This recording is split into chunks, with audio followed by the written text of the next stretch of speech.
Why did Trump spend $100 million dropping 30,000-pound bombs on empty tunnels from which the nuclear material and their equipment had been safely extracted days and weeks before? Well, this is where you have to enter into the realm of psychology and mental health. There's been reporting that basically Trump didn't like the fact that Israel was getting most of the credit on Fox News for the Israeli attacks on Iran, and so Trump wanted in. And normally you can maybe dismiss this stuff as just as deceptive leaks to aiming to make Trump look bad, but based on his behavior, I think it's quite plausible that this was just part of this. He wanted to look tough. Maybe he thought in his head he could do some damage.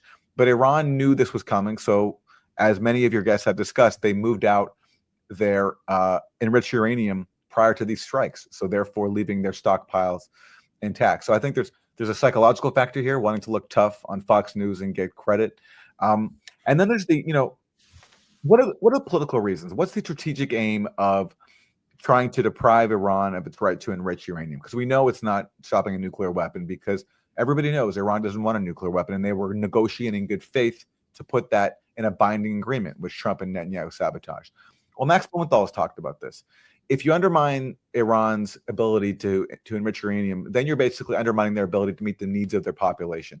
And what goal does that serve? It serves regime change. If there's unrest, if there's even more discontent on top of the existing sanctions that the U.S. has imposed, then if you deprive Iran of its right to produce energy and meet its domestic needs, you increase the chances of regime change.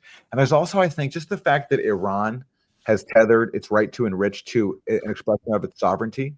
There's something psychological here in the eyes of foreign actors like Trump and Netanyahu, who just have such contempt for Iran's existence as a state that resists U.S.-Israeli dictates, that even an expression of Iran's sovereignty must be destroyed just to teach them a lesson. In the same way that when Hamas carried out a one-day operation on October 7th, Israel had to carry out a more than a year-and-a-half long genocide just to teach the natives a lesson, that you don't raise your heads to the masters of the region, which is Israel and the U.S.